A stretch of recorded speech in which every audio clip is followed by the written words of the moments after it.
Oi! Hoje nós vamos falar sobre pilhas e eletrólise. Pilha é um dispositivo que transforma a energia química em energia elétrica. E quando acontece a transformação de energia elétrica em energia química, o nome é eletrólise. Só para dar uma observação antes de continuar o vídeo, é que ambas ocorrem no processo de oxirredução. O principal fator que diferenciam as duas é que as pilhas são um processo espontâneo, transformando energia química em energia elétrica, enquanto a eletrólise é o contrário, transformando a energia elétrica em energia química, sendo um processo não espontâneo. Sobre as pilhas, primeiramente a gente precisa saber que oxidar é perder elétrons e reduzir é receber elétrons. As pilhas é uma reação química redox, ou seja, ela é espontânea, uma vai reduzir e a outra oxidar. Isso vai gerar uma corrente elétrica. E a gente tem o conceito de potencial de redução, ou seja, todo mundo pode reduzir, porém uns reduzem mais e outros reduzem menos. E ele é definido pela força eletromotriz, que é basicamente a força com que um elétron passa de um polo para o outro. Potencial de redução é a tendência que uma espécie química tem de receber elétrons, ou seja, reduzir. Bom, hoje a gente vai falar sobre pilhas e a gente tem que lembrar que elas também podem ser chamadas de células galvânicas e células voltaicas, sendo que todas elas têm o mesmo processo. Ocorre uma reação química e a produção de energia elétrica. A pilha, também chamada de célula eletroquímica, é um sistema onde ocorre a reação de oxirredução. Ela é composta por dois eletródos e um eletrólito, que em conjunto produzem energia elétrica. Na pilha sempre ocorre duas semi-reações, uma semi-reação de oxidação e uma semi-reação de redução. Aqui tem as semi-reações, a de redução e oxidação, e a equação global. Nesse caso aqui a gente está usando uma pilha de Daniell, de zinco e cobre. A pilha de Daniell é a mais conhecida. No experimento de Daniell, ele colocou duas soluções, uma com sulfato de zinco, outra com sulfato de cobre, uma placa de zinco e uma placa de cobre, uma ponte salina, um fio condutor e uma lâmpada que inicialmente estava desligada. E vou começar pelo fio condutor, que é aquele de cima, e ele serve para transporte de elétrons que vão sempre de ânodo para cátodo. Para distinguir quem oxida e quem reduz, nós devemos analisar os potenciais de redução. Analisando esses potenciais, nós percebemos que o cobre é aquele que possui o maior potencial de redução. Portanto, é ele quem reduz, e o zinco oxida. Bom, para entender pilhas, você precisa dominar esse macete aqui. Cátodo reduz, ânodo oxida. Cátodo reduz, ânodo oxida. Ou seja, no nosso exemplo aqui, nosso cátodo é o eletrodo de cobre. Ou seja, o cátodo reduz. Então, o NOx dele está diminuindo. Se o NOx dele está diminuindo, quer dizer que ele está ganhando elétrons. Se ele está ganhando elétrons, a massa dele está aumentando. Então, ele vai ficar assim. Se um lado reduz, o outro oxida. Então, o zinco saiu da placa e foi para a solução. Só que na solução tinha zinco 2+. Então, o 5,0 foi para a solução de 5,2+. Então, aí aconteceu uma reação de oxidação. O lado que oxida, ele perde elétrons. E o lado que reduz, ele ganha, ele recebe elétrons. Oxidar quer dizer também perder, ou seja, ele vai perder, ele vai se diluir aqui, um pedaço da placa de zinco, que é, na verdade, essa concentração de Zn mais 2+, que vai estar saindo da placa de zinco e vai estar caindo na solução aquosa que está aqui. Como o eletrodo de zinco está perdendo elétrons e está formando zinco 2+, essa solução de sulfato de zinco vai ficar com muita concentração de cátions. Então, por isso que a gente tem a ponte salina. O mesmo ocorre aqui na solução de sulfato de cobre, porque a gente vai ter uma redução da concentração de cátions. Aqui vai ter um aumento, aqui vai ter uma redução. Falando mais sobre as pontes salinas, são elementos utilizados para unir as células da pilha.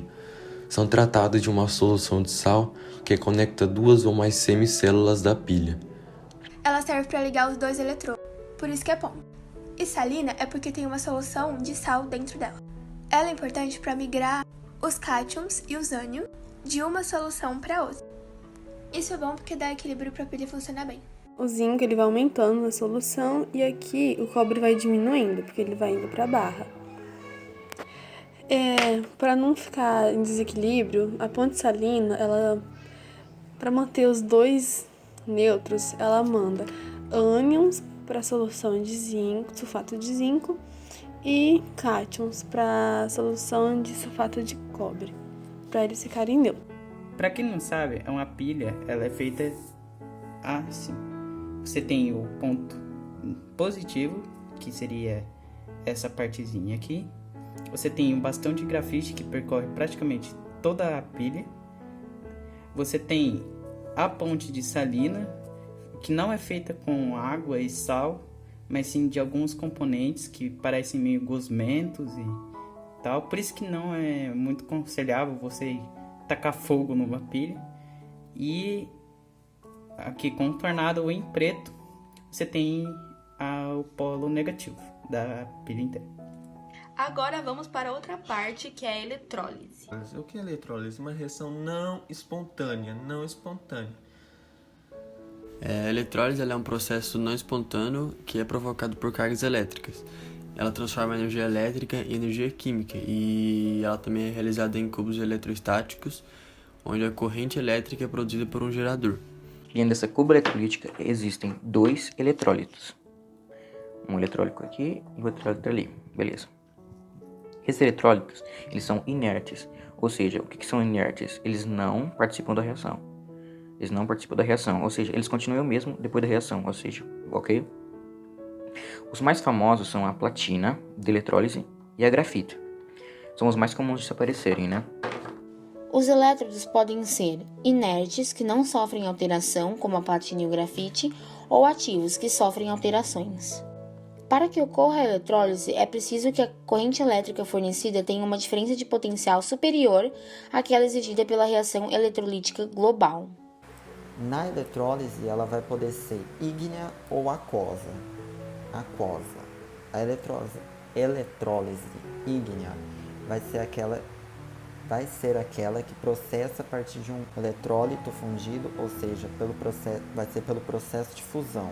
Eletrólise aquosa, o solvente ionizante que vai ser utilizado é o H2O, a água. Para que ocorra a eletrólise, a corrente elétrica deve ter voltagem suficiente para provocar a migração de íons livres. Portanto, é necessário que a corrente elétrica fornecida tenha uma diferença de potencial superior àquela exigida pela reação eletrolítica global. Durante a eletrólise, um cátion sofre redução de um cátodo e um ânion sofre a oxidação de um ânodo. Aqui, olha, a gente tem que é o contrário da pilha, como sempre. O polo negativo, ao invés de ser o ânodo, é o cátodo, mas ele continua reduzindo.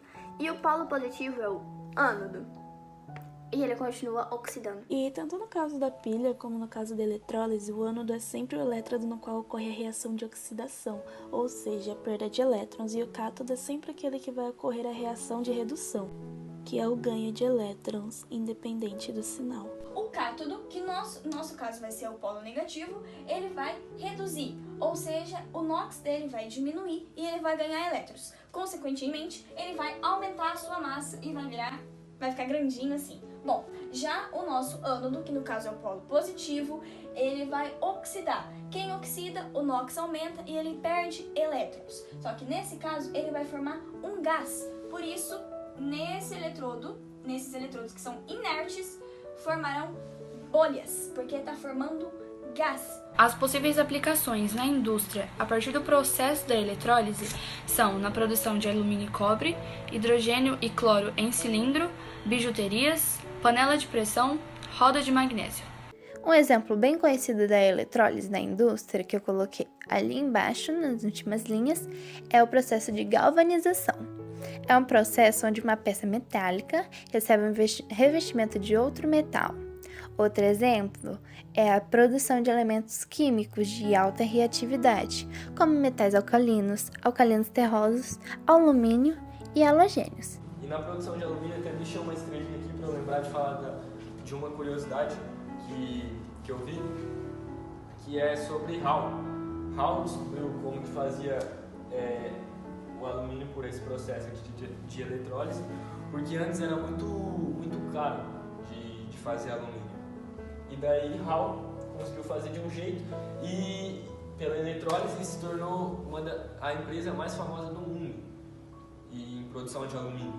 A eletrólise na indústria tem a função de produzir carros e motos esportivas e a produção de produtos cromados. Essa reação da eletrólise está incluída no nosso dia a dia, quando a gente carrega o celular. Quando a gente liga o celular na tomada, a gente está ligando ele a um gerador de corrente elétrica e a nossa bateria vai ocorrer a eletrólise. Então, esse foi o nosso estudo de pilha de Daniel e eletrólise. Olá pessoal, tudo bem com vocês? Bom, eu passei aqui no final para dar um recadinho. A iniciativa de gravar um vídeo, né, que vocês gravassem um vídeo sobre eletroquímica, teve duas finalidades. A primeira era que vocês estudassem por conta sobre pilhas e eletroquímica, que é um conteúdo que eu julgo um pouco complicado, né? Mas que quando você estuda para gravar uma aula, para ensinar alguém, você precisa ir muito além do que quando você estuda para uma prova, como simples uma forma de memorizar para resolver uma questão. Então você tem que buscar entender aquilo. E esse foi o objetivo da atividade, né? Um dos objetivos, que era dar uma proposta diferente, talvez, para vocês estudarem para alguma avaliação.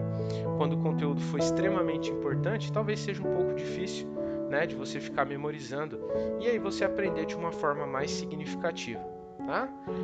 E o outro objetivo era, como estamos distantes aí há praticamente 60 dias, né? Acredito que seja 60 dias, então foi uma forma de eu me aproximar um pouco de vocês, já que esse caminho é de mão única, né? Eu que sempre apareço falando, sempre apareço dando aula e não vejo vocês.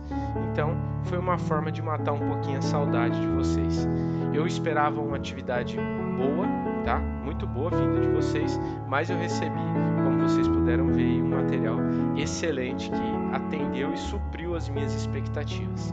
Queria dizer que eu estou com muita saudade de vocês, eu sempre falo isso, mas realmente é muito difícil a gente trabalhar de forma remota, longe. Esse é o papel do professor, né? É a coisa maravilhosa de ser professor, é estar perto de vocês, né? É vivenciar, é participar da vida de vocês, e a gente está conseguindo fazer isso agora, mas de uma forma mais distante, né? De uma forma online. Então não temos mais aquela relação presencial, que espero que logo nos encontremos aí para matar essa saudade, para que tudo volte ao normal. Pessoal, agradeço muito por vocês terem feito a atividade, terem enviado. Um beijo e tudo de melhor para vocês. Espero vocês logo aí na FATES. Tchau, tchau, pessoal.